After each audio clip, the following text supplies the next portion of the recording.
did. Jesus. Okay, let me start over. Fuck.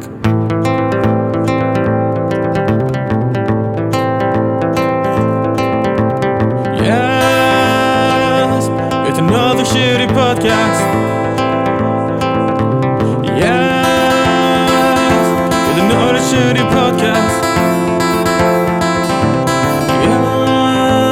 Yes, it's another shitty podcast. Yes, it's another shitty podcast. Yes, it's another shitty podcast. Hello, and welcome to the 5th episode of YASP, short for Another Shitty Podcast. I'm sounding a bit off because I've just woke up, so I think as the episode progresses, my voice is going to be changing. First of all, before I introduce the co-host, Ali, and our guest, Mohammed, which I did just now, by the way, by saying that. So say hi before I go on, guys. Ali. Hello everyone. You might think I sound different too, but I suppose we'll get to that. Yeah. And Mohammed, how are you?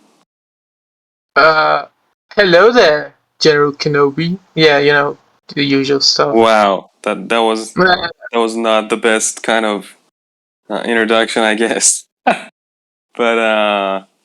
we're glad to have you here. Thanks for it.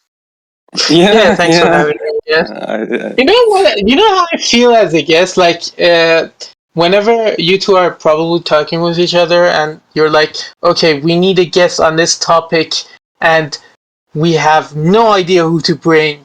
Let's call Mohammed. I kind of feel like that, but I don't hate both it. I actually true kind of like it. and not true.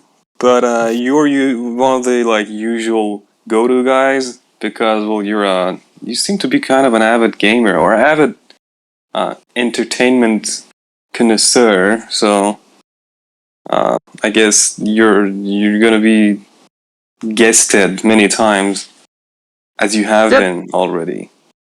Thank you for having me again. It's genuinely pleasure to be here. So yeah.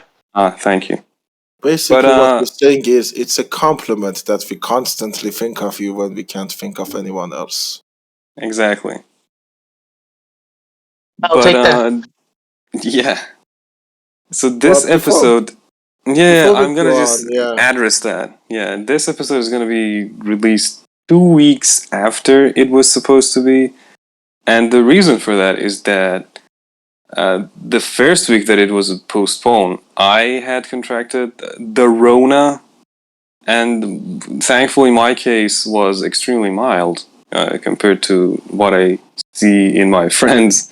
But I still had a bit of a fucked up voice, so I was like, me being a kind of a perfectionist, I wanted not to sound off. And it's an irony because I do now, because I just woke up. But, so yeah, I didn't want to sound weird, so I postponed it. But then, exactly when I fully recovered, Ali got the virus, and his case seems to be far more severe than mine. Not dangerously severe, but it's fucked up his throat and vocal cords, and he coughs constantly. So we had to postpone another week. But he's still sick. But I think you don't sound bad now. You used to sound like a dying, hyena. Last week around the same time, there are voice records of it available if anyone wants to hear that.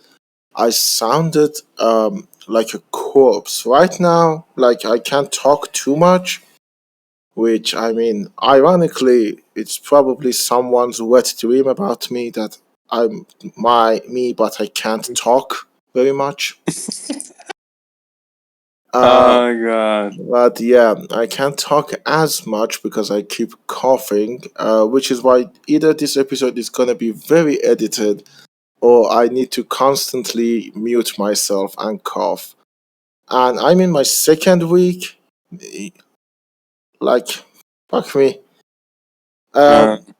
Just generally, people, I don't like to do these calls to action, but I'm gonna. If anyone approaches you and says, "Hey, COVID, it's not a big deal anymore. Just don't worry about it." It is your civic duty to punch them in the fucking face. Especially if they're French, right? Oh, I mean, if they're French, you just punch them first and then you hear what they have to say. But if they're not French, you hear what they have to say and then you punch them. Wow. It's just Yeah. blatantly racist. Against French AKA, people? Yeah. you know, if French punch anyway. Yeah. Yes, precisely. That's the... I mean, they will probably just surrender. Sucker punch him, huh? Yeah, they will probably surrender at that point, but you know. Wow. The French nature. Just wow. Yeah. In their French nature. Oh my god. Okay, Yep. but I think you're not gonna, like, even without COVID, you wouldn't have been talking too much in this episode because you basically haven't played any game by Insomniac, let alone the subject of this episode, which is Sunset Overdrive. That So, is 100% true. And I'm gonna cough right now and I'll be back.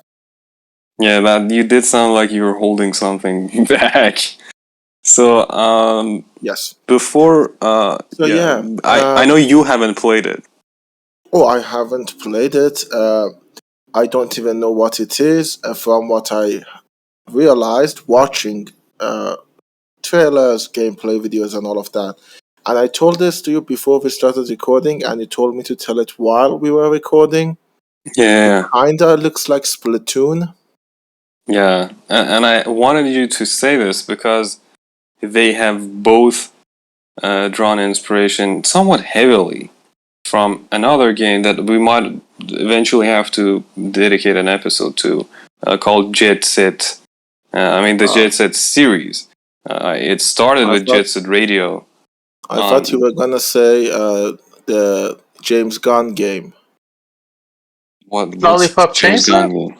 Yes, thank you. Oh no, maybe that too has drawn inspirations from Jet Set. I'm not too sure about that game. Because when I first saw, like, Splatoon aside, Sunset Overdrive, like the name alone kind of reminded me, Lollipop Chainsaw. But then I remember, no. Lollipop Chainsaw was written by Pervert. And Oh, okay. No. I mean, ex-pervert, because, you know, yeah. I guess he changed. Don't take that. Don't take that as a detriment to James Gunn. I do love the man. It's just that sometimes you gotta be a pervert. And you do. Yeah. So yeah, I haven't played anything by Insomniac, but it's one of those game studios that I've always heard about. And the reason I haven't played any of their games is because they're fucking most assholes. of them are exclusives. Yes, most of them are exclusives. Except, funnily enough, Sunset Overdrive, which is not exclusive. And Fuse, but that game was a gigantic failure, so I'm not surprised that you haven't even heard about it. Like, I do want to talk about Fuse for a bit because I think it actually did influence Sunset Overdrive by a lot. Oh, it has. But yeah, we'll get to that when we do. And also, Ali, soon you'll be able to play Spider-Man Remastered on PC. Yes. I think it's gonna come in like a month or something. So, and it couldn't have come at a better time. I finally opened my new laptop. For those of you who've been listening to this podcast for a long time, you've probably heard the saga of the laptop. I finally opened it up. I finally started it. Mustered up courage to turn it on. Okay, so let's talk about Insomniac for a second. Again, I haven't played any of their game, but from what I understand, and my understanding might be flawed, the first big hit was Spyro, right? Yeah, you are right. They started their company, I think, in 1994, called Extreme Games, by Ted Price or something, the CEO and founder. Boo. Extreme game. Fuck off. What was the name of Rockstar's original name? DMA Design. Yeah, DMA Design. No. The one that It made was Rockstar North that had that. I don't know the original Rockstar's name. Sure. Let me check. No, yeah, that the one who made the original GTA. They had a stupid name too. Those I don't were think DMA so. Design. Okay, let me They see. were DMA Designs, British, and then it was they were bought up by Rockstar. To my understanding, it's always been Rockstar. The Rockstar part that you're referring to. Well, I might be wrong though. I'm not sure. No, you're right. We have covered Rockstar extensively in our GCA episodes. You go and listen to them. Yeah. But yeah. Anyways, fuck you if you name your company Extreme Games. I will tell you why they did that. This company is based in California, and as you know, there's a huge, let's say, extreme sports and extreme everything culture in California, specifically in like Los Angeles and some of those beaches. I don't know, like Huntington Beach and shit like that. I'm not American, so I'm not. They're also very much into extreme harassment because Hollywood. Yes.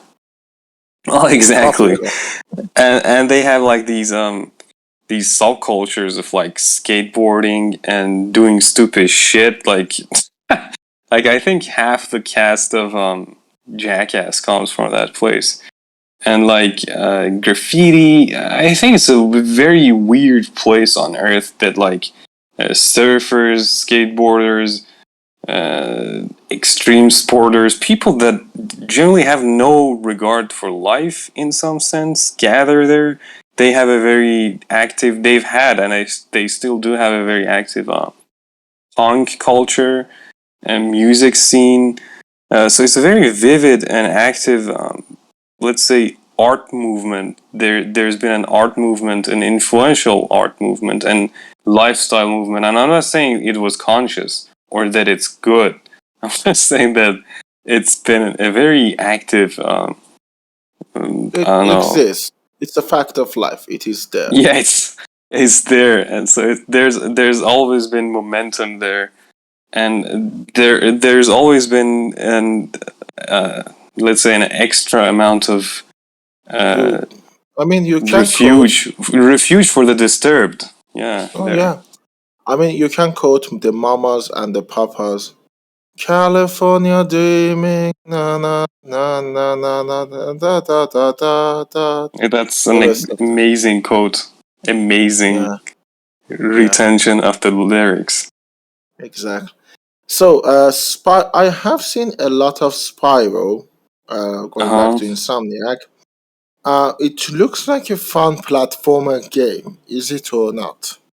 I did play Spyro as a kid, but not too much because I think you remember that back then here in Iran, mostly like the biggest PS1 hit, the platformer at least, was Crash Bandicoot, and Spyro didn't really receive as much attention here. I'm younger than you. My ideology of gaming is different than your time. Yeah, but by only 2 years, but yeah, of course. No, I do remember Crash Bandicoot was everywhere for people who had PlayStation, and if I remember correctly, if you had Sega or stuff like that, well, we were playing Sonic. To be honest, I didn't even remember Mario until I was like 12 or 13. Whoa, so for me, the platformer, Mario. For me, the platformer game was a Looney Tunes game, which was on Sega, and Sonic, and Crash Bandicoot. So that's interesting. And the bird and the bear. The bird and the bear? You mean Banjo-Kazooie and Banjo-Tooie? The bird and the bear. That sounds like an art house name for Banjo-Kazooie. It's like the Bird and the Bear Part 2 Descent into Madness. Yeah.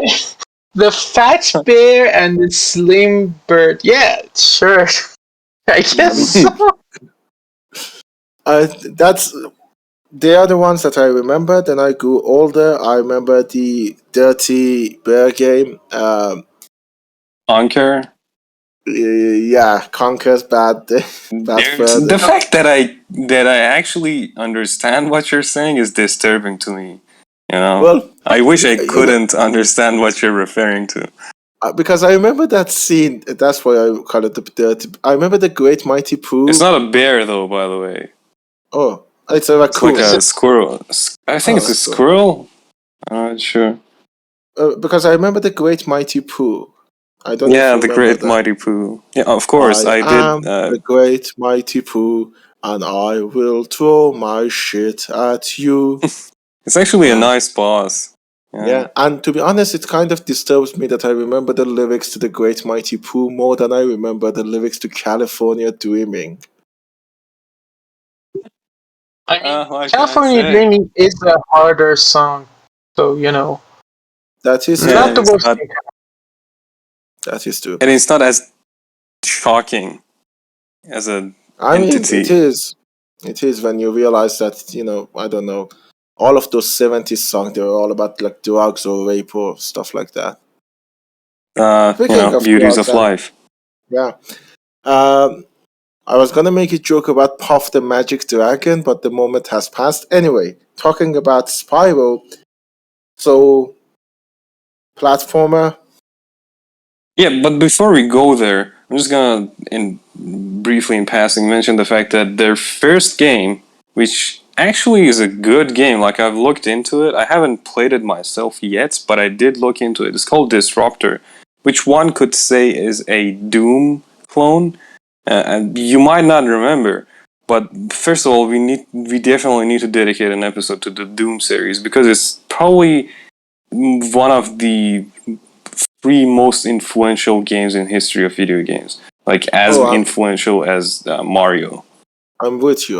Like, I know that for a fact that the idea of first-person shooter sort of just started with Doom, and to replace it. Let me put it this way: there was a time that more people had Doom on their PCs than they did Windows. So that gives you an idea of how influential and how. Now we're talking. By the way, people, we're talking about old Doom, not like the. Yeah, like the very first Doom that would run.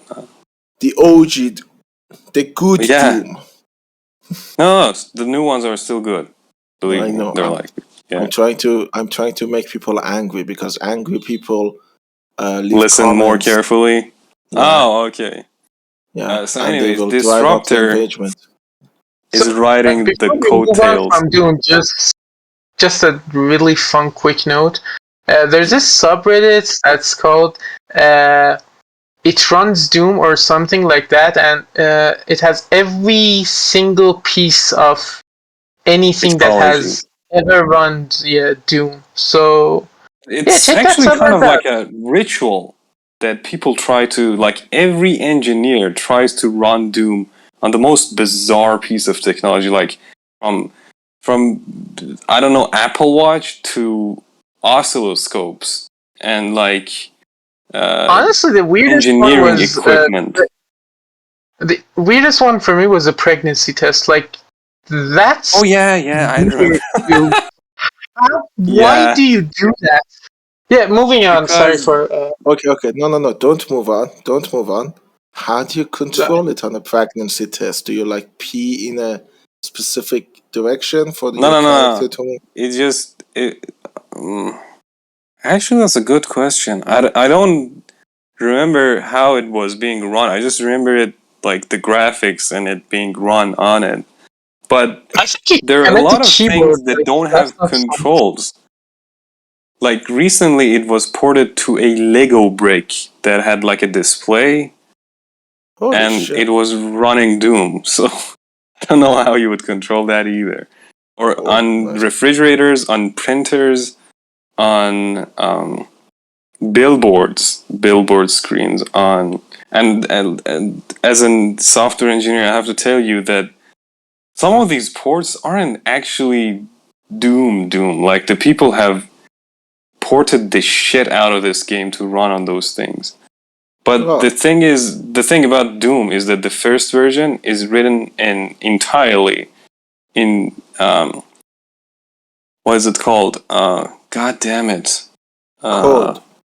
No, yeah, but the type of code. God fucking damn it! Why can't I remember the name of it?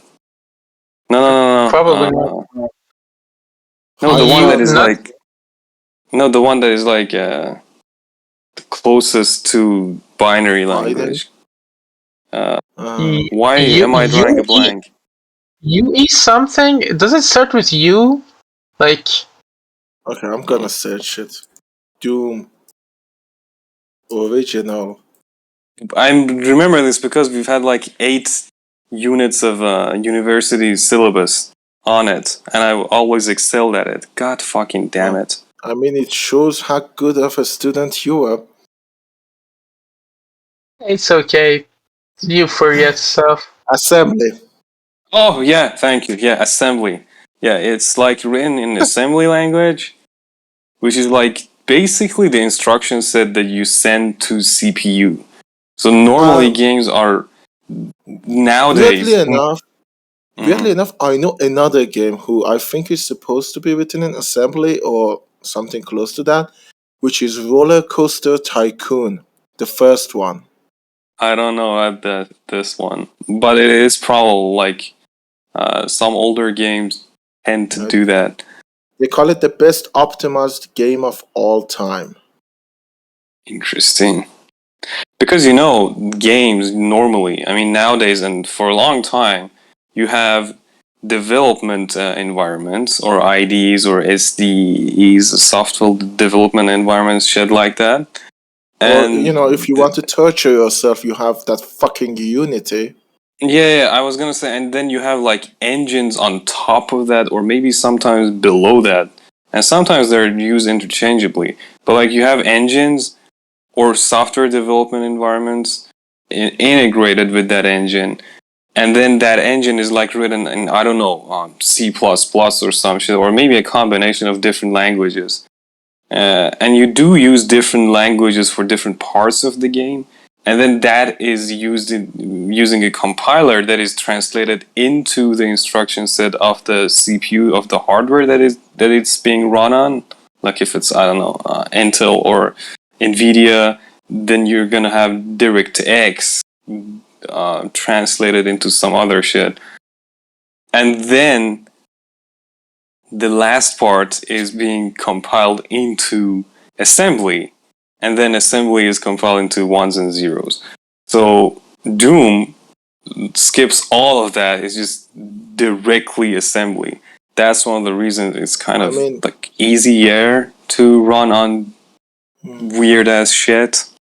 Imagine you do all of that work, all of that computing power, and you get a game like, I don't know, Cyberpunk. Well, you've had worse games than even Cyberpunk. The beauty of Cyberpunk is that it was overhyped. I mean, among us, there are people who actually like Cyberpunk. Wow, I mean, I haven't played it absolute yet. Fuck. But okay, we've talked about this before. I think about when we talked about No, you said it. You literally said this already on this podcast, and I remember that episode. So stop it. So are you harassing Mohammed for liking Cyberpunk? Yes, I'm a harasser. That's a good thing. Yeah, that's a good thing. I get to write into California. But we derailed. We were talking about Disruptor, which was a good game, but because of really terrible marketing, it never really got off. Like, I imagine if they had marketed the game a bit better and like advertised it, more people would have remembered it, more people would have played it, because it's actually a decent game. And I think I'm gonna make maybe a controversial claim. I don't know, but from what I've played, I think Insomniac is one of those rare studios. Not making any allusions to rare studios. I'm saying it's one of those unique studios that hasn't really made a bad game. In like most of their games, I would argue are really good or great. I mean, They have a few normal games, like mediocre games, and no bad games. I think they haven't made any bad games. So they're standing in the Great Hall of Fame. To my understanding, they really sort of found a great formula that apparently worked for them, and they kind of stuck with it. Not that they don't and no. innovate, but I mean, like even before you tell me, I haven't played a lot of Insomniac, but you know, when you tell me Insomniac and I look at the game, I'm like, oh, okay, I can see the connection there.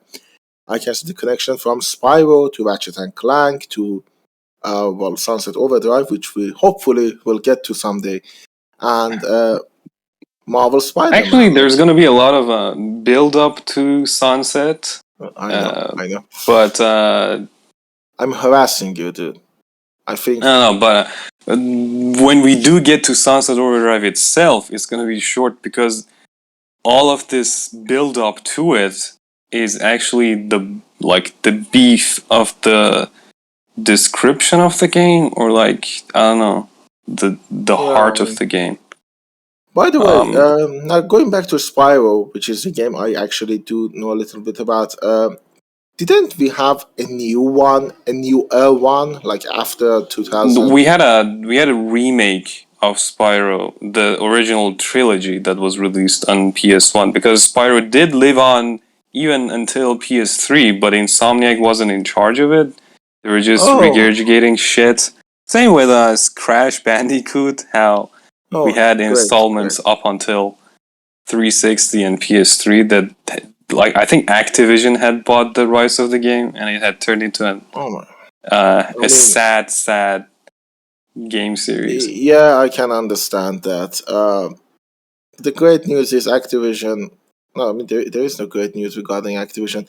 But yeah, I remember the Spyro Reignited trilogy. Yeah, trilogy. Yeah, the original 3 games that were made by Insomniac, remade by Activision. I think Toys by Bob. I don't remember the name for that studio, but they also did Crash Bandicoot, and it was actually a really decent game. Decent remake.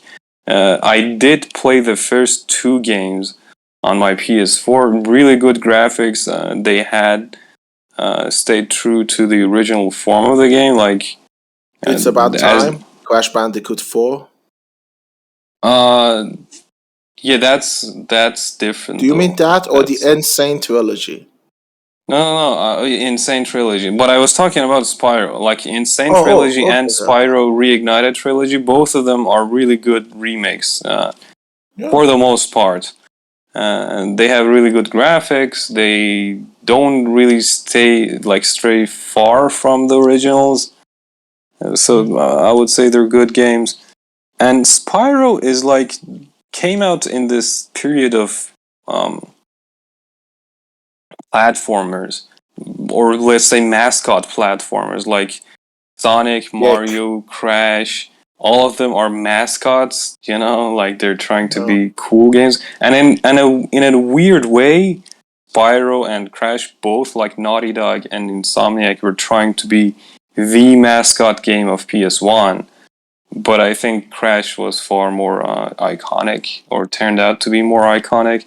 Like, it was kind of unofficially the mascot of PS1, I would say. I mean, what is the official I mean, I know for there is no official mascot. I think for Microsoft it might be, but PS1 didn't ever have an official mascot.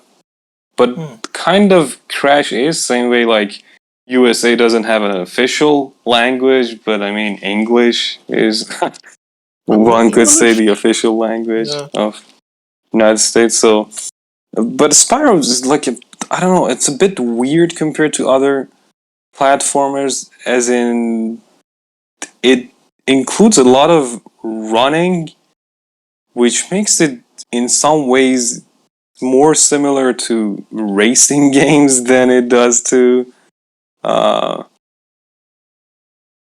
platforming. And I know even Crash Bandicoot has levels that are like you're riding something, but this game has more emphasis, like it's a core gameplay mechanic in it.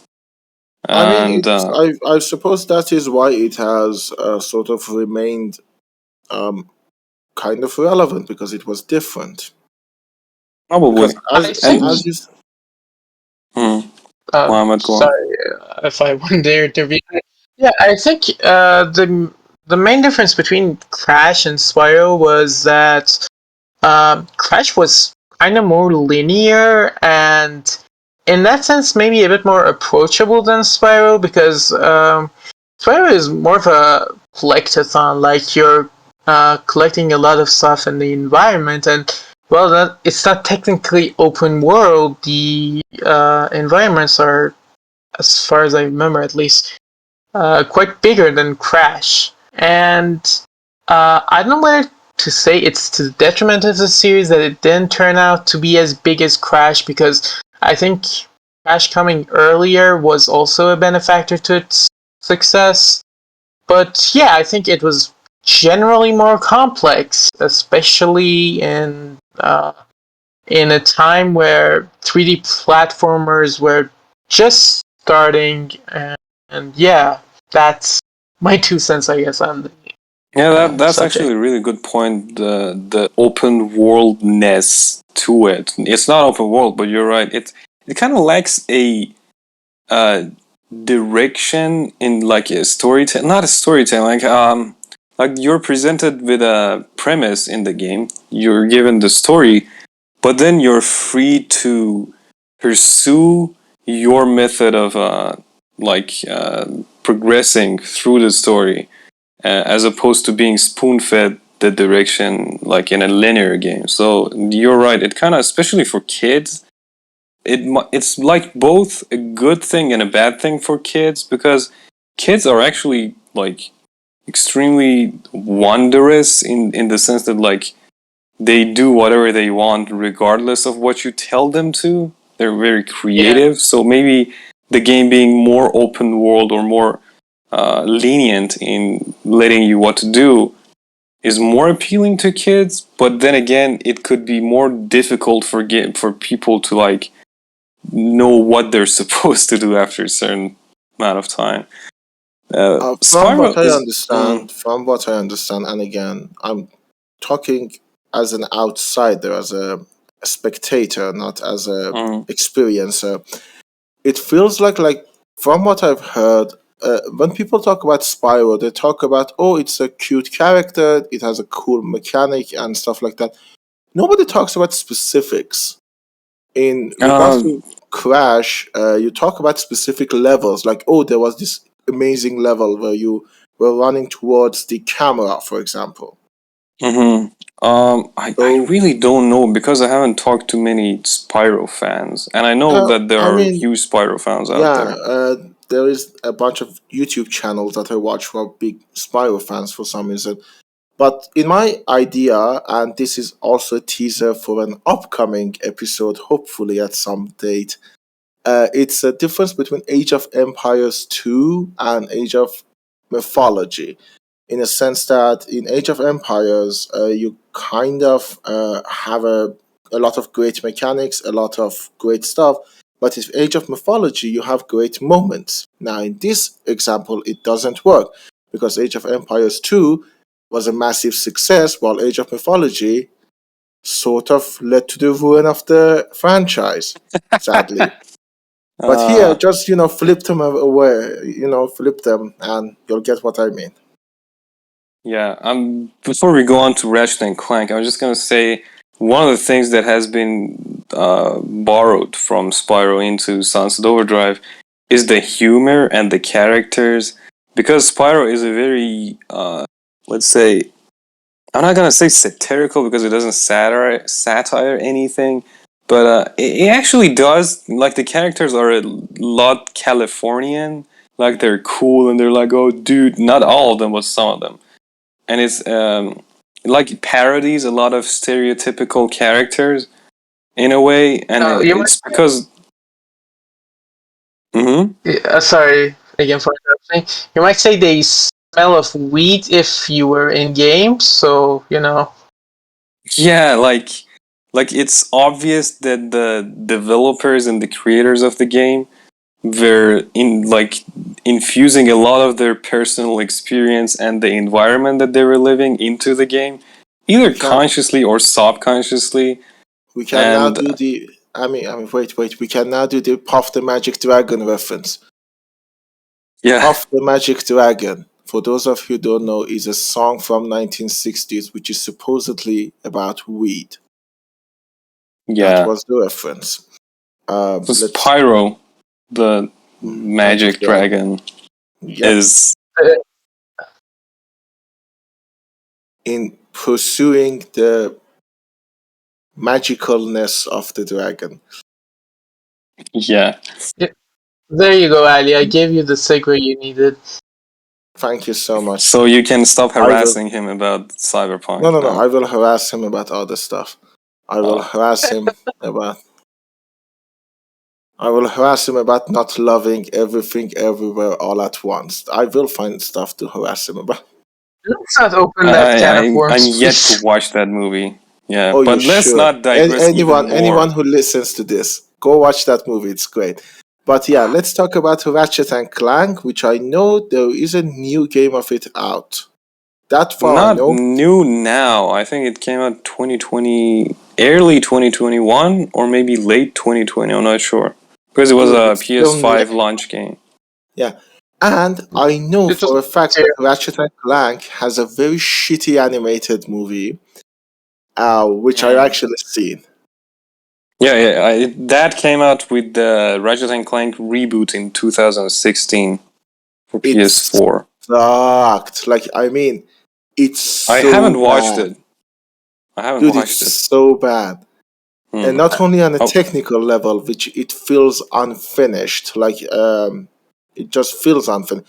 How the hell do you make a movie that looks worse than that Warhammer 40k movie? But they managed to do it. You know what's the weird thing about that movie? The cast? Is that... no, not the cast, because the cast is basically the cast of the game.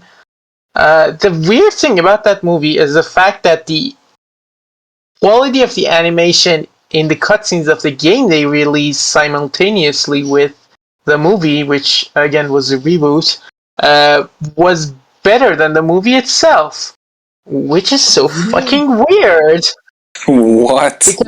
Okay. Yeah. And now even more discouraged to watch the movie now. Oh yeah, no, than I was. The animated movie it literally is unfinished. Like it almost feels like. Do you know? I think they were being pressured. Game?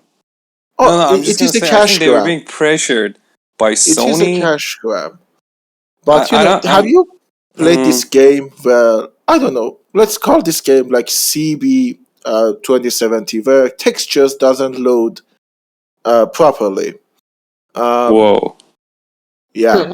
I just think Sony pushed them to like, you see how now there's like the remake of the first Last of Us is coming out.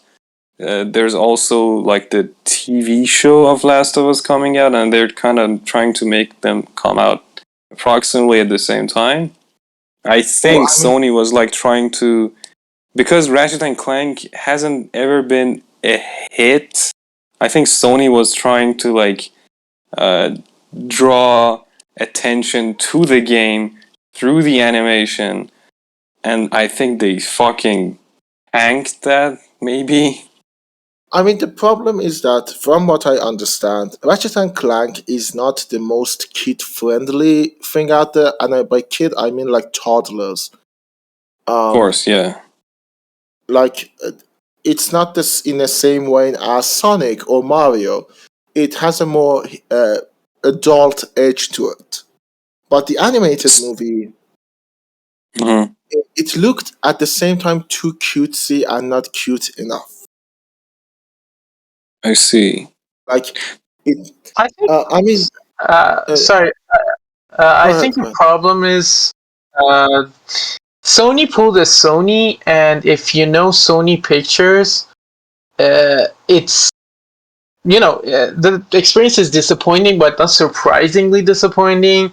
Because what has Sony Picture? What were the best animations they have put out? It was like Cloudy with a Chance of Meatballs, and maybe the first one was Transylvania, although I wouldn't consider it one of the best animated movies ever. But besides those, Sony, it's good for Sony standards. Basically, Sony before the Spider-Man is a shit show. The animated Spider-Man movie, I mean, because Sony Animations. After that is also a shit show, but yeah. Oh yeah. They have only one good animated movie, and because like I put them, and this is an insult to Sony, in the same level as Illumination. What have they made? Illumination? Despicable Me, Minions. Oh, okay. Like Sony really doesn't give a shit to the animated franchises. I think they do give a shit. They're just not good at it. No, because honestly, I think for them it's more like how do I say it? Because it's kind of naive to think any other company does it any other way. But for them, I think it's strictly a business purchase. Like, oh, it's something we have, and it needs to give us profit. Now, what they gave us, I mean, Cloud with a Chance of Meatballs, I don't remember when it came out. It was like it had something going for it, but from very soon it sort of just became nothing. Sony became nothing. I'm just ranting about Sony right now, which is okay. If we continue like this episode is going to be like 3 hours long, and still we won't have talked about Sunset Overdrive enough. Yeah. So all I wanted to say about Ratchet and Clank is that Ratchet and Clank, at least in the animated movie that I watched, was trying very hard to find an audience. It wasn't kid-friendly enough to be, a kid-friendly property. And at the same time, it was too cutesy and like animal-friendly to be for edgelords who, I don't know, like Dark Sonic or stuff like that. Like Knuckles. Knuckles the bad Sonic guy? He's like the cool Sonic guy, quote unquote. I think what you meant was Shadow, not Knuckles. But okay. You mean because Knuckles is also like a rough, cool guy? I thought you actually do mean Knuckles. No. I mean Shadow. Knuckles is Idris Elba, isn't he? In the movie, yeah. Knuckles is basically the concept of Dashmashti in Iran. I don't know how to translate that to English. God. It's so hard. But it's like that cool bro who always helps you even though he looks tough. Yeah, there you go. That's Dashmashti. Oh, God. I mean, good lord. In a sense, it would be whore with a heart of gold, but not a whore, but a hitman with a heart. Hitman with a heart of gold. Hitman with a heart of gold. Agent 47, but Idris Elba. Okay. So, what is your opinion, or not opinion? Like, how did you get to know Ratchet and Clank? Have you enjoyed this series? Like, what are your thoughts? Like, briefly, what are your thoughts on the series, Mohammed? Ratchet and Clank, I do really like a lot. I think actually my first games of the series, I don't know if you remember that weird spin-off. It was on PSP called Agent Clank. And, I do actually remember that. Yeah. Yeah, that was the first game I actually played from the franchise. Interesting. Then I went through the PS2 stuff, and fun fact number, I don't know, for this episode. All of the Ratchet and not all, but most of the Ratchet and Clank games, especially the PS2 ones, are sexual innuendos. That's really tough sell on parents, especially. Like, imagine trying to gift your kid Ratchet and Clank Up Your Arsenal. Yeah, they do have extremely sexual innuendo titles. I think my favorite is Nuts and Bolts, but Going Commando is also great. Yeah. Full Frontal Assault, which was for PS3. Yeah, that's a PS3 one. Fun fact about All for One, they were gonna call it either Foursome or Multiple Organisms, but they were like, maybe we're pushing it too far. I just love the naming in the series. Like, it's really fucking good. I hope they continue doing it. Like, the new one is called Rift Apart, which isn't that sexual. Yeah, it's not that sexual. Yeah, unless you consider Rift, something that we all know what it means. Anyway, yeah, I started playing those games. I didn't have a PlayStation 3, but I borrowed one from some friends, and I played the trilogy that was there. It was the Future trilogy. Yeah. And those games were fun too. In general, Ratchet and Clank is genuinely fun time. Like you've got these brilliant characters. Ratchet and Clank both have a lot of chemistry with each other. I think even more so than Banjo and Kazooie, though I haven't played that much of those games. How dare you? The bear and the bird. Yeah, the bear and the bird. I really like them. It's one of my favorite platforming franchises. Maybe besides Mario. And Rift Apart was really good. Like, if you haven't played that game, I suggest you play it. It's pretty easy to beat, especially compared to the older games. But it's really fucking good, man. Like, it has, first of all, one of the best implementations of DualSense. And the loading times are just chef's kiss, dude. And I don't know, there's so much going on in that game. Yeah, I think Insomniac. I think Insomniac really hit the nail with Ratchet and Clank. Like, they even kind of surpassed Naughty Dog because as much as I like Jak and Daxter, they're not Ratchet and Clank. Yeah, I really love the series. Yeah, that's I mean, first of all, you console gamers with your DualShock and stuff like that. DualSense now. Oh, fuck off.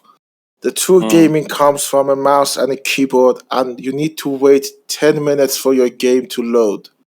Not anymore. First of all, your new laptop is going to be much faster, by the way. Oh, yeah. And if you use like NVMe SSDs, they also are going to be like lightning fast. So dude, I don't. Gone are the days of loading times. You've seen my specs. What are they?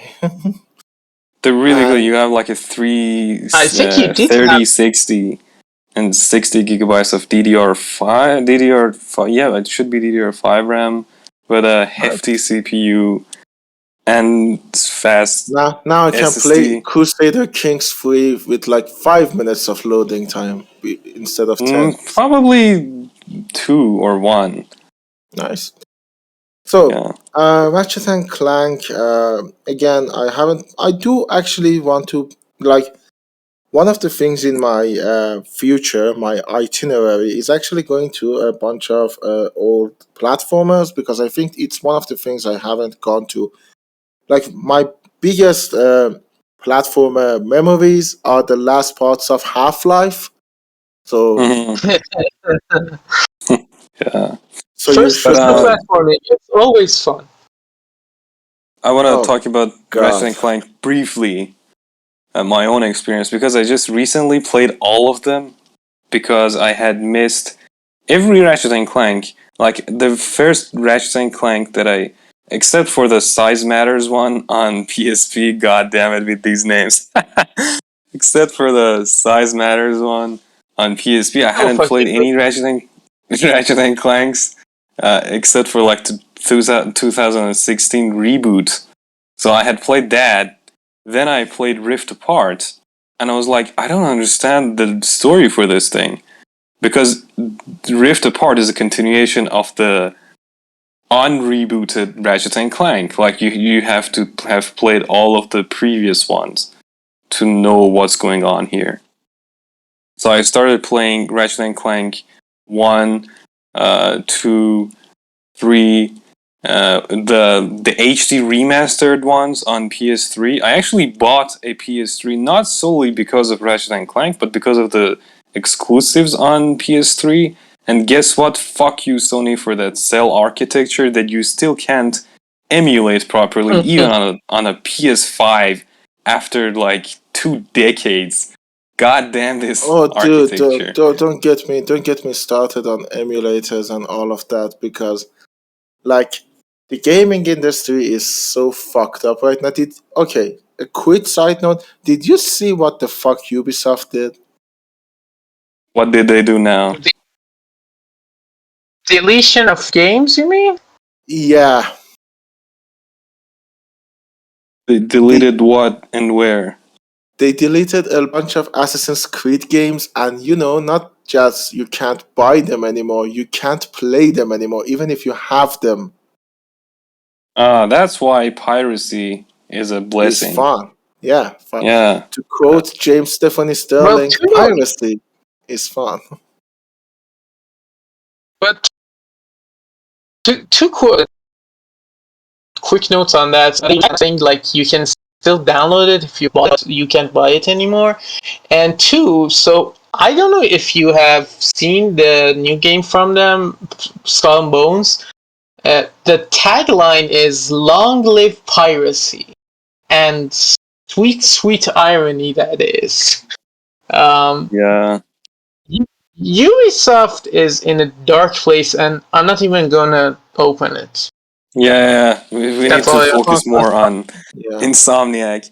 One thing I did want to mention is that for me, being a gamer, I have played a lot of games and a lot of different series. And none of them have even come close to how Ratchet and Clank makes me laugh. Like, genuinely. Because making people laugh is a hard thing in and of itself on any medium. But, any form of media. But in Ratchet and Clank, like, as I'm playing the game, because of the dialogue or because of the guns that they have insane weapons in this game. And like it's just incredibly funny to me. Like there are moments that I genuinely laugh listening to the dialogue or like the design of the characters, the world, the remarks, the weapons. Like this game is truly funny. Like I laugh at this game. And I don't remember laughing to the dialogue or like the I don't know, like the intentional funny things of a game. I do remember laughing at how shitty a game is, or like how fucked up a game is. But Been few there. games, like maybe GTA series, like few games have managed to like make me actually laugh for long periods of time, like in the span of like 10, 12, 20 hour gameplay, like maybe 5 hours of it, I have laughed with the dialogue, and I think it's a great achievement and a testament to the fact that the creators of these games have a sense of humor and they know how to implement it and they know how to deliver it to you. And kudos to them for this. And a lot of this is has found its way into Sunset Overdrive, which is also a very funny and very like tongues in cheek and I don't know, like there's a lot of this time there's a lot of satire, there's a lot of parody. Like one could say Sunset Overdrive is like a parody of games. Like it's the ultimate game of the games, let's say. Like you're playing the video game of video games when you're playing Sunset Overdrive. It's not as funny as Ratchet and Clank in my opinion, but it's still funny. Well, before we get there, from what I can see from the Wikipedia page of Insomniac, because that's as far as my idea go, have you played the Resistance? Yeah, I will mention that too. But Resistance doesn't lend much to Sunset Overdrive. Because it's an FPS, it's a really grim and dark world as opposed to the vivid, fun, colorful worlds of... Yeah, exactly. Like, I mean, this feels like something not made by Insomniac, because even the Spider-Man is very colorful and yeah, happy. even Fuse is a colorful game. It's mostly similar to, I would say, maybe Disruptor, their first game. But yeah, like the darkest game or series that... Fuse, you and Muhammad wanted to talk about Fuse too? Yeah, I mean, it's really important in the context of Sunset Overdrive, especially, I think. What is it about? Because this is something I haven't even heard about. Because I've heard about Ratchet and Clank, I've heard about Spyro. Yeah, this was a commercial failure, and a big one at that. Yeah. Even a critical failure, so, like the game sucked. Basically, so what happened is Insomniac wanted to come out of the shadow of Sony. Like, they had worked with them for maybe 12, 13 years. Back then, it was like 2010, and they signed a partnership deal with EA, which, as we all know, is the devil incarnate. So, yeah, what the plan they concoct basically, and this is back when every game had got to have some form of multiplayer, and co-op and online games were hot back then. Yeah. So anyway, they introduced a game called, as far as I remember, it was called Overdrive. Now, Overdrive was very, very close in terms of that tongue-in-cheek humor, that sense of humor that Insomniac had, to something like Ratchet and Clank, more so than Resistance. Ending and stuff like that. But for whatever reason, I haven't. I can't remember exactly what. That game got rebooted. It was renamed Fuse. It was now more serious. It was a cover-based shooter that had 4 different characters, and you could play as any of them, and it was co-op, and it basically got lost in a sea of mediocrity, I guess, because it couldn't distinguish itself from other games back then. Were also a lot better. Like, it was trying to Gears, but if you wanted to play Gears, you would just play it. Yeah, you would play Gears. Why would you go to Fuse? That's what I wanted to say. I was gonna say, like, let's see what other games came out around 2013, and very serious men grunting and Dom was very popular at the time. Was his name Dom? Dom, yeah. The name of his friend was Dom. Yeah, Dominique. Like, yeah. I think they made the game with good intentions. Like, back then, again, everything was so serious and stuff like that. But they failed. I don't know whether... I think it was EA, because That failure hasn't been replicated since, but who knows what happened behind the scenes. It's a safe bet mostly to think it's EA. Like, when Lionshead Studios got fucked over, was it Microsoft? Probably not. Lionshead was doing a lot of bad shit, but Microsoft was involved. Yeah, I think even Sunset Overdrive is kind of a failure because most people don't know this game, and the ones that do haven't played it, and it the ones that have played it don't like it. Not the one. Because I have the ones that have played it, like anyone I've recommended this game to has played it and liked it. But a lot of the burden of the game's failure falls on the shoulders of it being an Xbox One exclusive, and at 2014, Xbox wasn't really in a good place.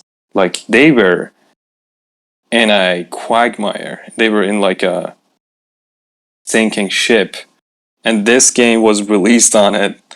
And I think had it not been an exclusive for Xbox One, it would have found far bigger audience. But then again, it wouldn't have come out as a game ever if it hadn't been for Microsoft. So it's kind of like I don't know, like it exists.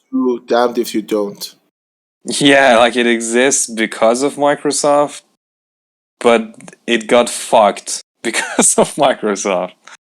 Yeah. It's funny you should mention sinking ship because I think at the time I remember the game that everyone was talking about, the Xbox One saver in comparison to PlayStation 4 was Sea of Thieves.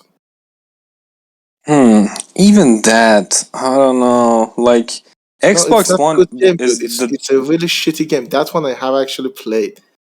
But yeah, it's not very shitty, but at the beginning it was like very bad though. Like now it's decent, but at the beginning it was really bad. To quote our Lord and Savior Todd Howard, it doesn't matter the state you will listen, it matters where you end up, which is a very cynical point of view in my opinion.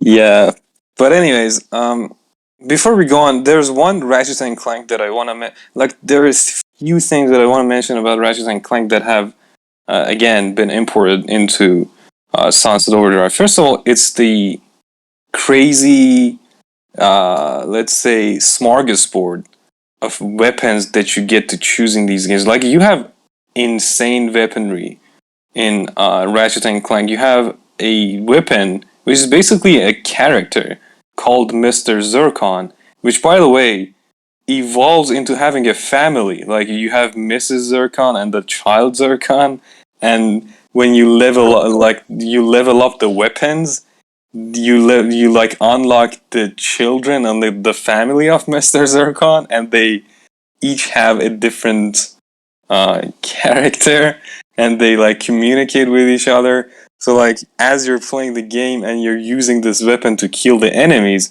you're also being introduced to a family. Something that I can't say about many other games, to have side storytelling through leveling up your weapon while you're killing enemies.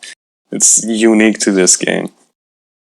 And so you have alive weapons that have characters, and then you have weapons that are just like batshit insane. Like you have sheepy fire or something like that, like turns enemies into sheeps.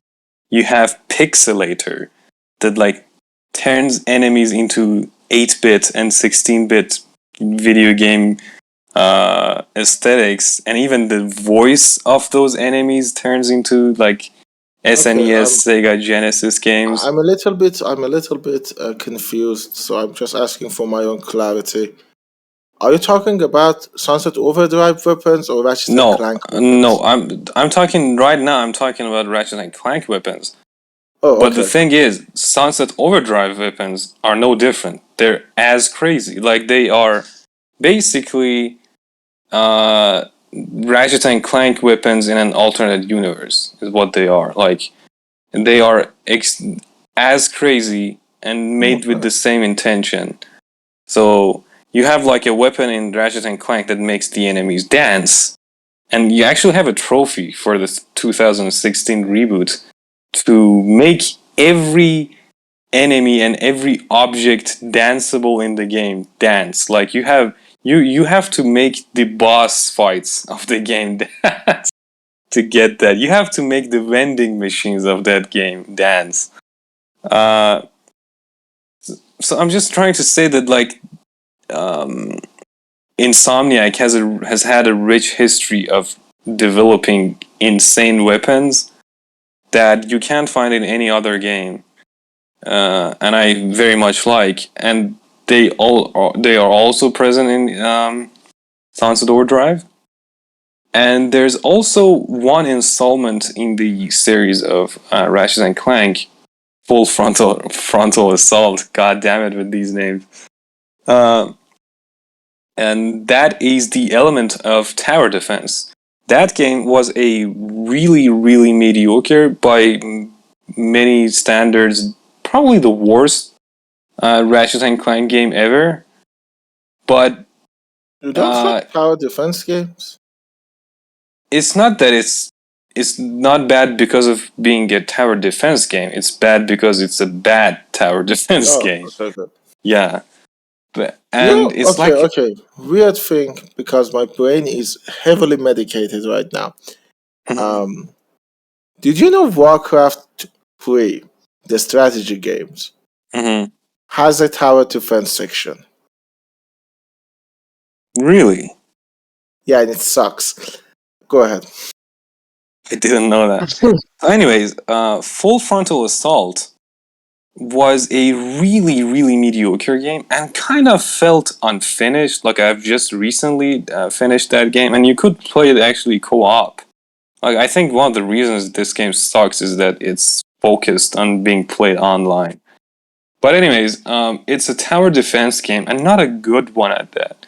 But why I'm mentioning it is that Sunset Overdrive also has a rather, let's say, pronounced tower defense section to it, or like a defense section to it, that after playing Full Frontal Assault, I was like, oh, so this is where, like this, what I saw in Sunset Overdrive was an evolution of this.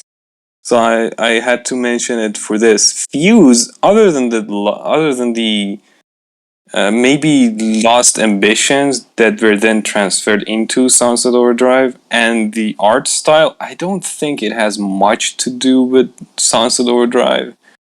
And we talked about Resistance, which then again is like an FPS, and it's very dark, very grim. It's like in the for the period, like the era of brown, serious, dark shit of video games, where even Zelda was becoming an edgy, cool, fucked up character. I'm talking about Twilight Princess and Gears of War. Like every game had to be mature, had to look ugly, had to have a Mexican color filter, dark brown, yellow, grim, you know. That's not a racist remark. That's a cinematic remark. Yeah. No, that's not a racist remark. It is racist, but I'm not using it racistically. Before we get into Sunset Overdrive, I want to take you on a little bit of a journey. Behind the scenes. For those of you who don't know, before we start each season, me and Ami will just sit down and talk about, okay, we're going to talk about these stuff. Yeah. We do have a plan. Now, Ami Reza told me, I want to talk about this game called Sunset Overdrive. Now, in my head, me being not a big gamer, I thought, oh, it means Hotline Miami. Which I don't know if you... which is a great game, by the way. I do love that game. And I thought, oh yeah, dude, let's do it. Then I better search it. I searched it. Oh, it's not Hotline Miami. It has nothing to do with Hotline Miami. It's not even the same fucking game style as Hotline Miami. Which is, I think we should have done an episode on Hotline Miami, to be honest. Funny thing, I haven't played that. Like, I have played it, but like, dude, very it's so briefly. fun. It is I have so to fun. revisit it. Funnier thing, I can't physically play Hotline Miami. It's one of the few games that makes me nauseous. Yeah, I can't. I've tried, but after 10 minutes, I'm throwing up. So, yeah. Despite my love for that stuff, I just can't do. Anyway, it's a shame, dude. You're missing out. So, your body's missing. Anyways, it's been more than an hour, so I'm gonna No. Let me just do a quick Let me go through my journey. Then I thought, let me search it. I looked it up and I thought, it kind of looks like Splatoon and that pervert James Gunn game, Lollipop Chainsaw. I still have no idea because I watched a bunch of gameplay trailers, I watched a bunch of Let's Plays and playthroughs. I still have no idea what this game is about, what it's look like, or how its mechanics works. Yeah, but before we get into the game itself, a little bit of history of the game, and you can read it in Wikipedia, by the way. This is where I'm getting my information from.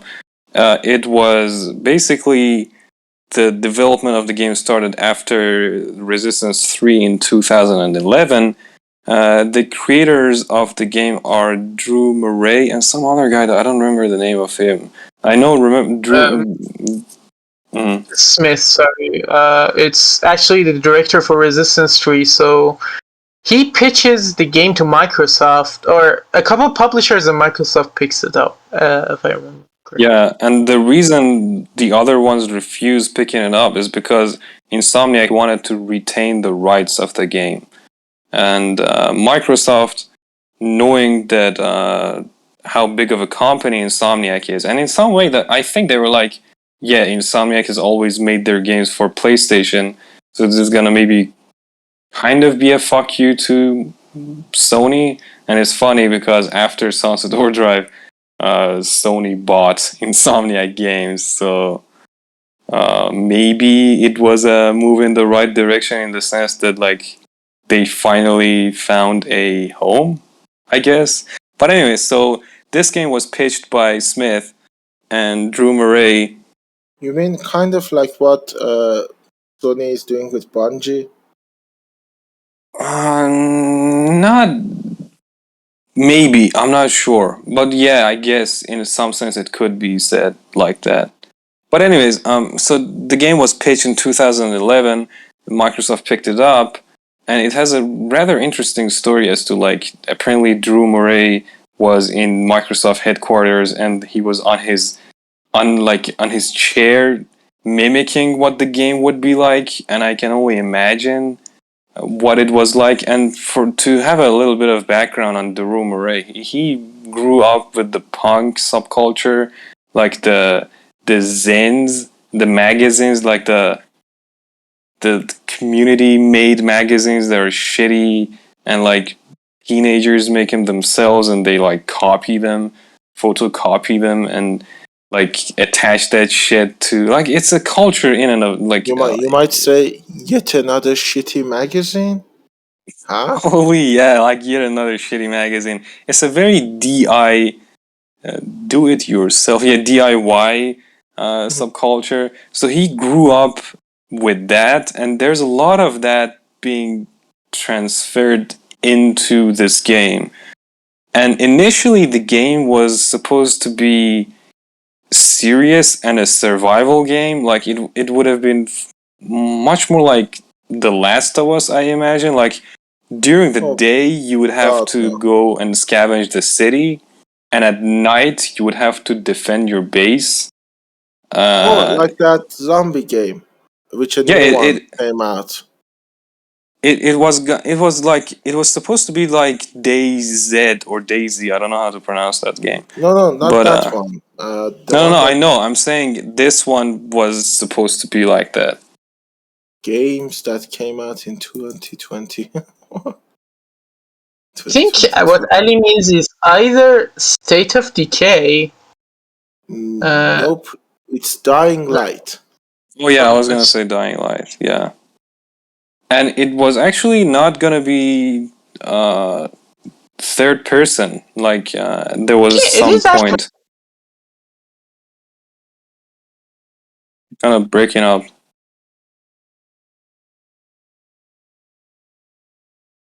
Muhammad, if you hear us, we don't hear you. Oh yeah. Do you hear me now? Yeah, we hear you. Yes. Sorry, I was just saying that actually that Sunset Overdrive is kind of like Dying Light, but also quite different. Anyway, go on. Yeah, so the initial part of the project, like at the beginning, it was serious. It was maybe cover based, maybe FPS. Like they didn't know what camera angle to use. It was supposed to be daytime and nighttime, scavenging, looting, surviving. But then they were like, it's not gonna work. The game is too grounded, as Drew Murray put it. So they went for the playground of a players. They went for the video game of video games, the combination of insanity, freedom, and just making a game that is fun to play. Like the ultimate goal of this video game was to be a celebration of video games. How crazy they are, how free they make you feel, how gameplay oriented they are. Like before story, before graphics, before anything else is the gameplay, and you're just there to have fun and experience escapism. And I think that's why I love this game, because ultimately to me, video games just need to have a perfect gameplay, a fun gameplay that is replayable. And in this sense, this game is always there for me when I'm just trying to have fun, trying to just lie down, relax, and enjoy myself. I always go to this game. I always have this game installed. And so, okay, just for my sake again, if you need to explain this game, like how it works, like you pick up a controller, you want to explain it to your friend. Okay, this is actually the part that makes me really love the game, because it's an open world game, and for a long time, open world games were GTA clones. You put cars in a game, and people, if people want to go to distant parts of the world, they just get in the car and drive. We do have exceptions. We've had like Prototype and Saints Row the Third and 4 specifically, but even them are a bit different. Like even in Infamous, you kind of have like, although Infamous is in some way close to this game because of the like riding rails and like grinding rails mechanics, but overall most video games use either superpowers in the sense of like flying or very very very big jumps, or they do incorporate some kind of a vehicle in their games. But this game is entirely grinding and running on the walls, which is, it has been inspired by Prince of Persia in this part. And for the grinding part, for the grinding the rails part, it's been inspired by Jet Set Radio. And I love it because it tells us you can make a game without any vehicles that is not only possible to traverse the world without vehicles and cars, but actually maybe sometimes even more fun than driving. So it gives us another solution to the problem of open world big games, and how to traverse them and how to escape the curse of vehicles and GTA games. And so there's the traversal part of this game, which is running on walls, jumping on everything, and grinding shit. And then there's the combat part of the game, which is a combination of melee, which I would say is 10% of the combat, and the crazy weapons. And the fun thing is that it combines the traversal part of the game with the weaponry. Like, while you're grinding or while you're jumping or running on walls, you can also at the same time shoot at enemies. And you can also set weapons that are like turrets or acid sprinklers or like that very famous game Fortnite.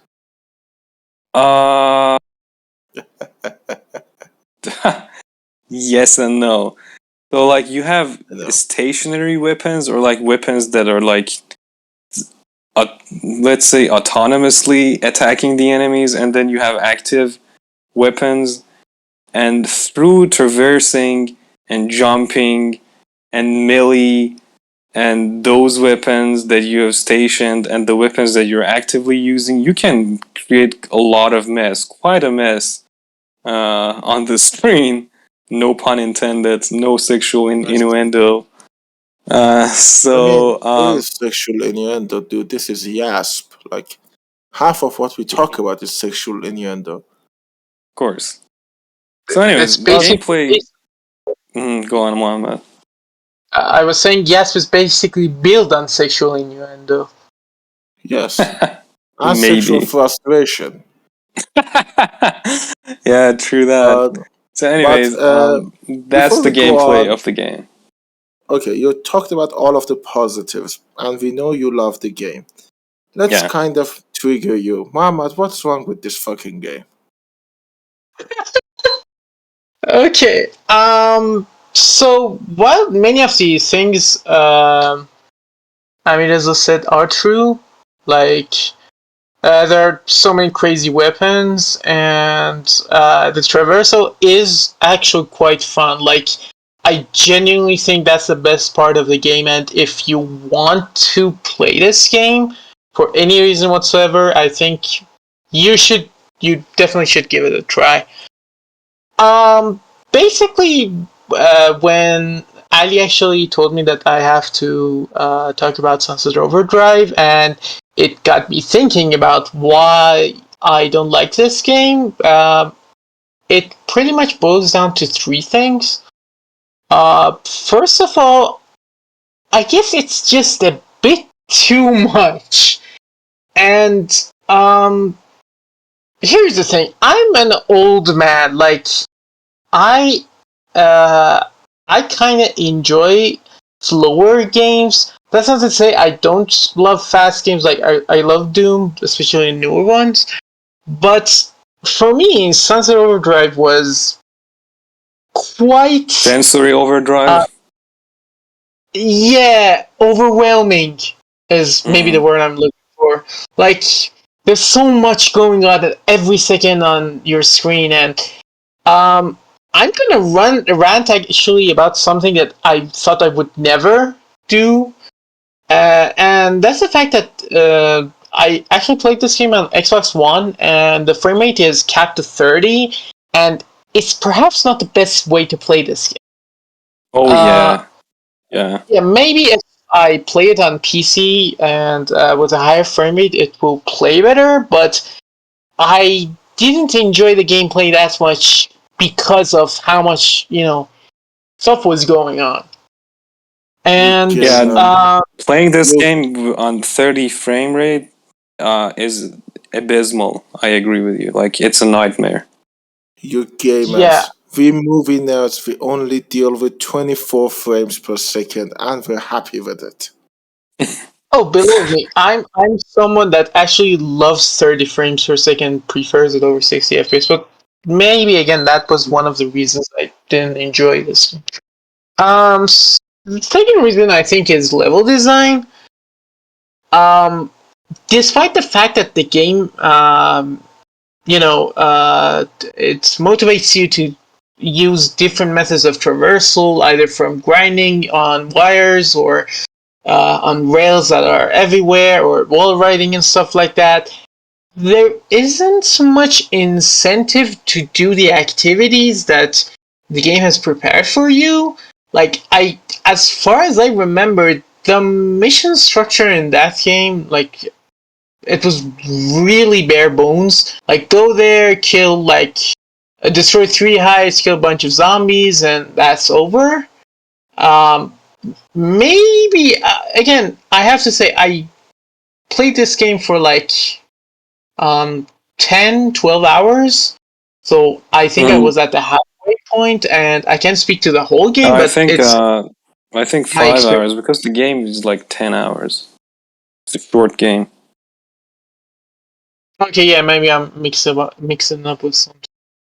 The last thing I actually remember was that boss fight in the sky. Like it was, I think, the giant teddy bear.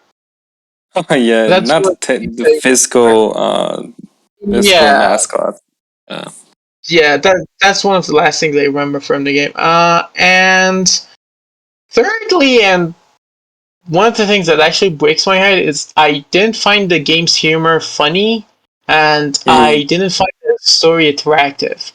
Like, it was really, truly living up to its name, though. It was Overdrive at everything. Like, this is a really heavy metal city. It has a lot of energy into it, and the whole story is about energy drinks and corporate greed. And while the second part is particularly bad, I hate energy drinks, and yeah, I don't understand the game's story very well for me to like and enjoy it. Yeah, those are basically my reasons for not liking this game. And I know some of them are incredibly personal to me, but in general, I feel like Sunset Overdrive is actually the experiment that's made Spider-Man such a fantastic game. Uh, we can kind of talk about that if you want, but but considering the game is gonna come to PC, maybe you can even dedicate a whole episode to it. I don't know. Yeah, we should talk about Spider-Man, I think. But you can talk about it here as well. What do you think they got right after experimentation with this game? Basically, I feel like Insomniac controlled themselves with Spider-Man. Like, I feel like they, for Sunset Overdrive, they went from weed to crack cocaine or something, and it was overflowing with stuff like energy. And again, I'm an old man. I have an old man mentality, and when I see that amount of energy, I'm like, oh, leave me alone. But they really toned it down with Spider-Man. Like I feel like the traversal is still the best web slinging you can do in a Spider-Man game.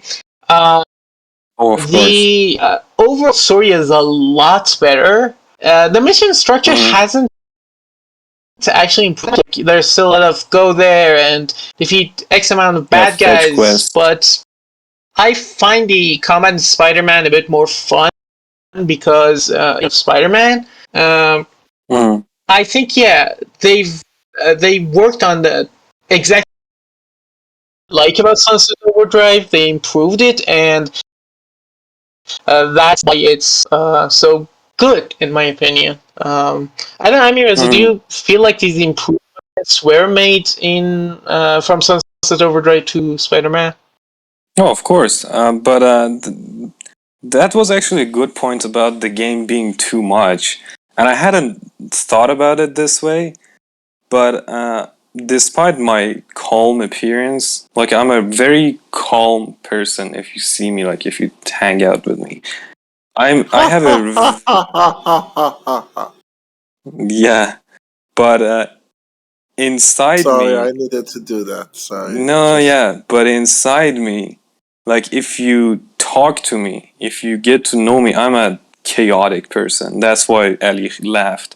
Like I need a lot of input and stimulation to survive. Like one of the reasons I love heavy metal and like listen to a lot of metal music in my youth, and I still kind of do.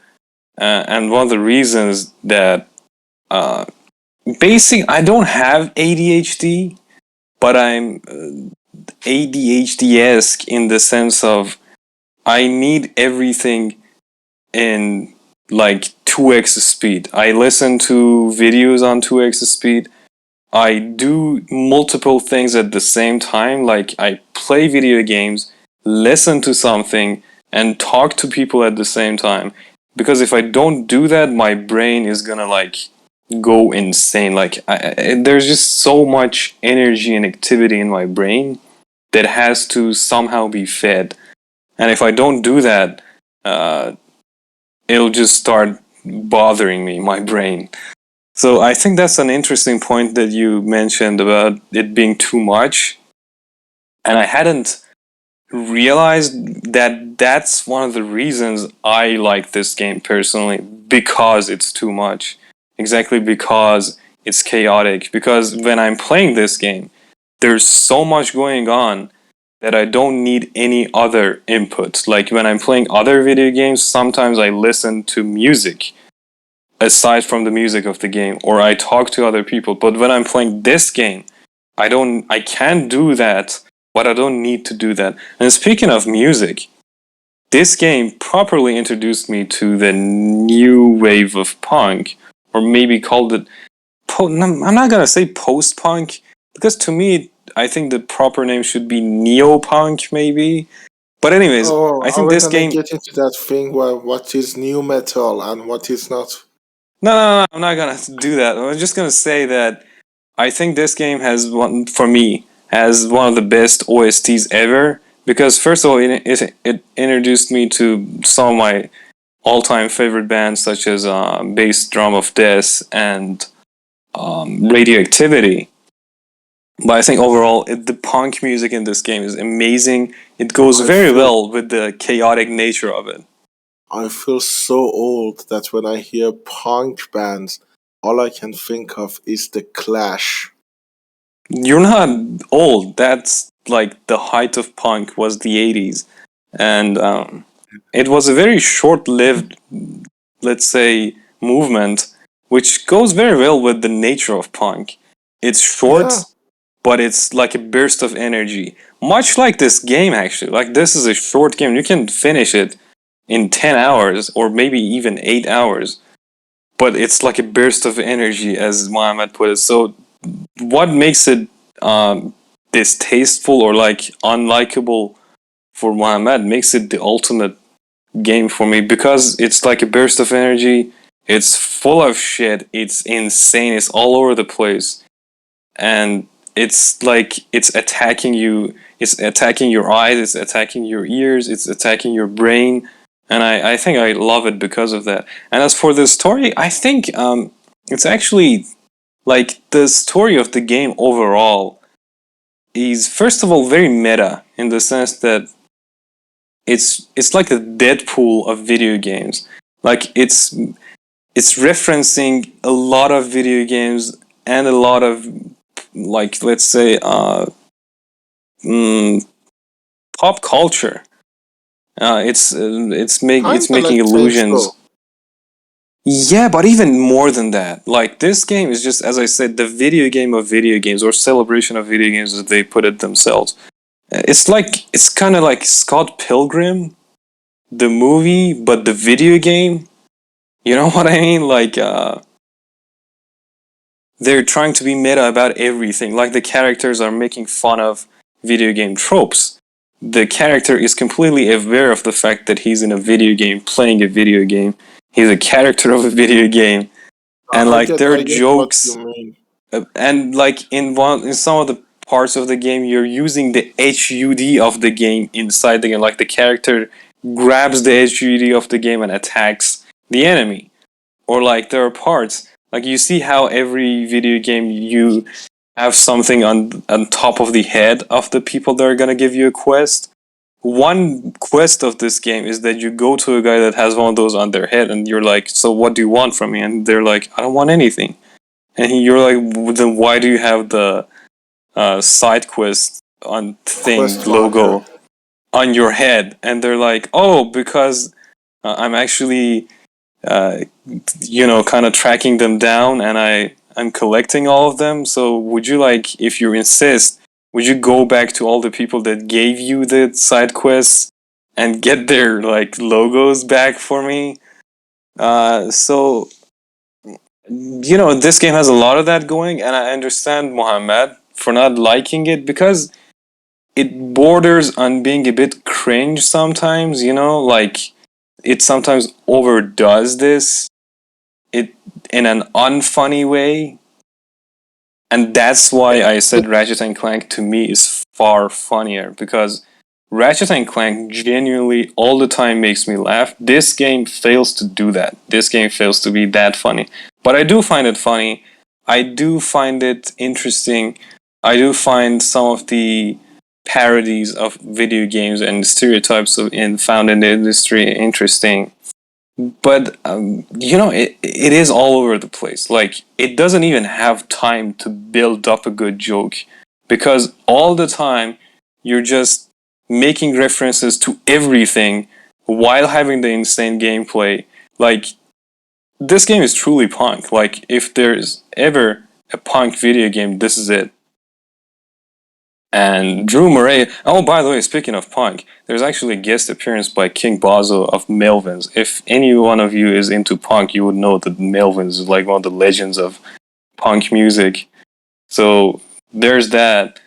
And overall, I think the personal experience of Drew Murray and the whole culture of California and Los Angeles, and like just living in the insanity of California has been transfused, and like maybe like the very essence of it has been uh, imported into this game, and it makes it its blessing and maybe its curse, as Muhammad said. Like, I think we are the two sides of a coin. Like, what attracts me to this game and what makes me love this game is what drives someone like Muhammad away from it, because it's too much, as he said. It's a short burst of nuclear energy that maybe if you're a calm person, like internally calm person, it's kind of like an insult, like an attack on you.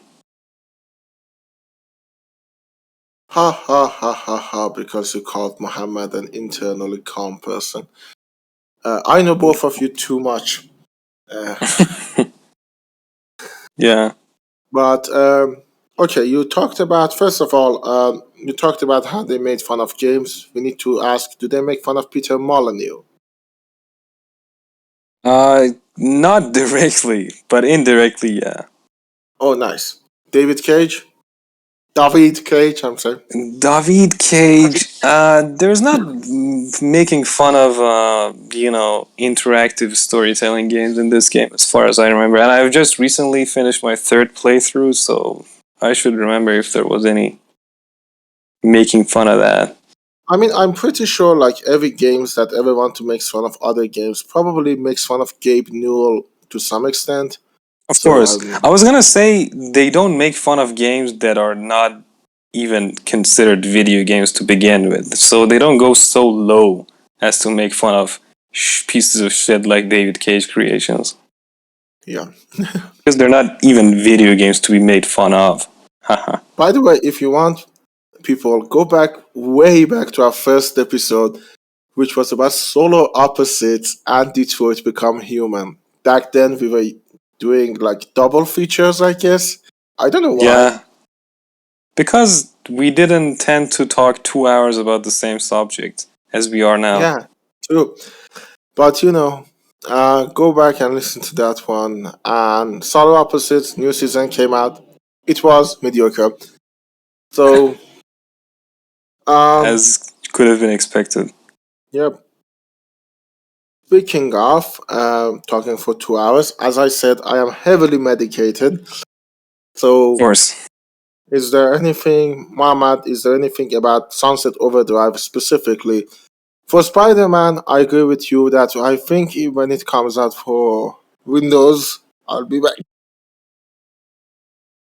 I think he went to cough, and he has muted himself. Yes. I couldn't keep talking. Again, somewhere out there, that is someone's wet dream about me. Oh, all of the knowledge, none of the speaking. And, oh God, I'm so salty. Yeah, of course you are. The thing is that I agree that for Spider-Man, when it comes out, I will play it. I will grace my eyes with it. Of course. And, by the way, Mohammed also asked me if I believe it has, Insomniac has made a better game with Spider-Man. I'm not gonna say it's a better game, but it's definitely more mature, and they have learned their lessons. And it has, they have managed to find better ways to engage the player in an open world setting, which in some sense, as fun as Sunset Overdrive is, if you take away the grinding and the killing, there isn't much to do. I mean, there are challenges in the game, but what else? It's just you collecting shit, killing shit, running on shit, and that's it. But in Spider-Man, there are more things to do. Still not as many things to do as in the Arkham series, I would argue, but, far better than what we had in Sunset Overdrive. Also, dude, I mean, seriously, it's an objective fact. Batman is better than Spider-Man. I kind of... Okay, why are you trying to piss people off all the goddamn time? I'm not trying to piss people off. Objectively, Batman is better than Spider-Man. Okay, fuck off. Anyways, one other thing that I have to... Even in terms shut of movies. the fuck up, Ali. You're gonna enrage a lot of people. And fuck I personally, I too, the only superheroes that I actually do like are Batman and Spider-Man, and guess what? I do like Batman more. See? And not just the character and the video game or whatever. I like the movies more. I like the animation more, the cartoon more. Because it's better than Spider-Man. I'm not gonna say it's better. I like it more. I'm not gonna, because I disagree with you. Wow. I'm surrounded by... Oh, God. Okay, we need to nip this in the bud. Which franchise had Jeremy Irons in it? The movie wasn't good, damn it. But which franchise had Jeremy Irons in it? That one wins. Does it though? Even if are you setting the rules? I am. Anyways, I think we need to keep Spider-Man for when the game comes out on PC. I will play it. We'll do an Okay, there was one thing I wanted to mention about Sunset Overdrive. More than one thing, but it's going to be short. As for the design of the game, because of the traversal system of the game, they have made this game they've implemented the engine in such a way that everything is in blocks, as far as I know.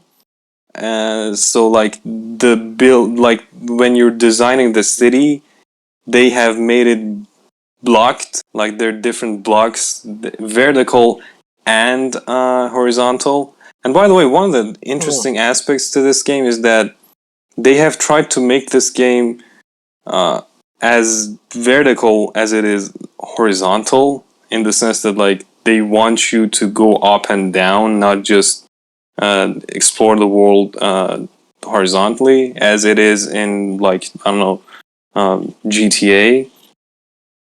So there's a lot of I get impetus or incentive for you to go higher in the game, and also speaking of weed, get high. Get high. Yeah, and also weed. Yeah, it's always making puns and references to off. Yes. And also, if I remember correctly, I was reading maybe in Wikipedia or maybe somewhere else that they made it so that there is no angle higher than 45 degrees in the game, because otherwise you wouldn't be able to like traverse on that object or on that like piece of urban whatever. So everything in this game is like either flat or at most 45 degrees, so that you can just jump on it or run on it or like rail on it and grind on it and shit like that. And the graphics of the game on PC on 60 FPS, they look really good in my opinion. It's cartoonish, the colors are saturated, it's very vivid, it's very pronounced, it's very accentuated, let's say. I mean, It's a very distinct. It's just sort of always proving my theory that stylized graphics always trump over good graphics. I kind of agree because of Zelda Wind Waker, and I think this game is also gonna age well because it's very stylized.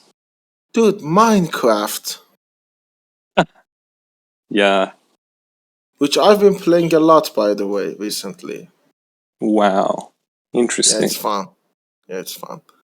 It's better than Cyberpunk and... God damn it.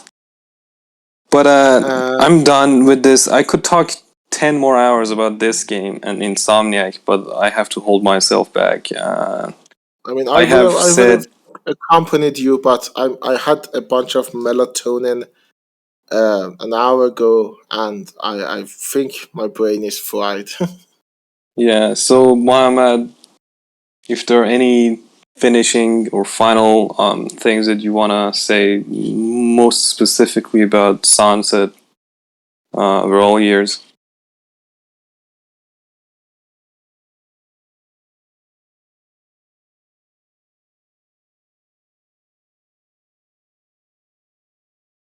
Game.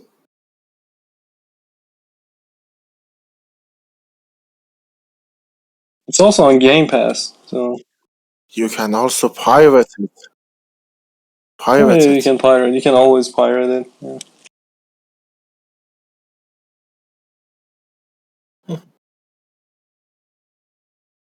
Yeah.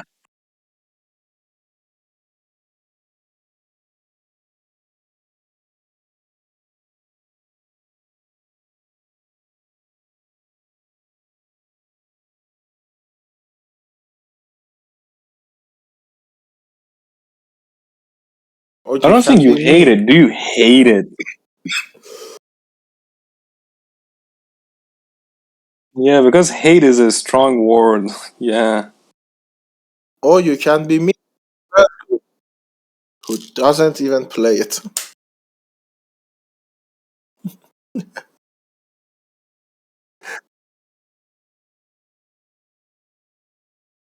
Well, okay. With that said, I guess the general consensus is that it is a game, from what I understand, again, as a spectator, it's a heavily stylized game. It is very busy. It is very fast-paced. Yeah, it has a lot thrown at you, which can be both enjoyable if you do need a lot of stimuli, or can be very frustrating if you do require a slower narrative. Now, I know I am probably more akin to Muhammad's taste, knowing just the games that I've played. Like, for me, the best thing in the past couple of months have been playing like 12 hours of Crusader Kings 3. So, I suppose I'm not the best judge for Sunset Overdrive, but anyways, go ahead and play it. You can pirate it. It's on Game Pass, it's on Steam, and more importantly, it's on PC. Of course. So, with that said, I'll be back. He's gonna cough. That was a pre-cough voice. Not to be confused with pre-com. Oh, no. I mean, you have, if you go back far enough, I'm pretty sure you have heard my pre-com voice in this podcast, but I don't know why I even mentioned that. Well, you did. Anyways, with that said, before I cough my lungs out, is there anything else you need to mention? Not really. Thanks for listening to me ramble on about my favorite video game for like almost 2 hours. No, nice. How about you, Mama?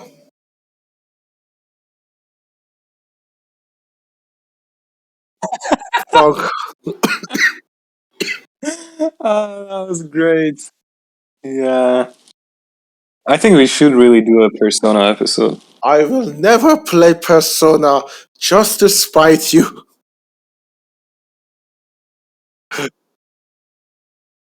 Yeah.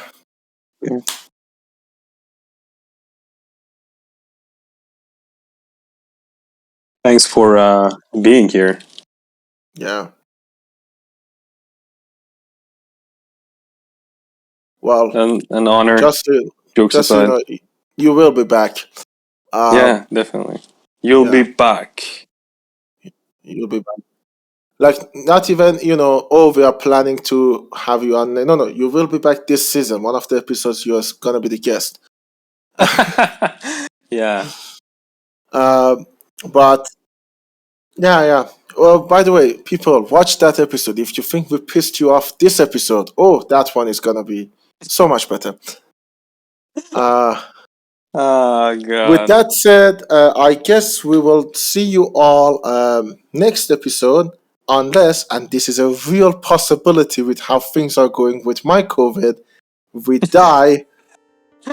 Or we don't feel like it, which is a bigger possibility with me, not feeling like it most of the time.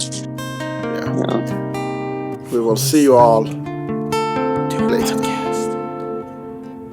We want to thank you for listening to a shitty podcast. Yeah, it's another shitty podcast. We are deeply happy inside, and you don't have anything better to do. Don't waste your time here with us.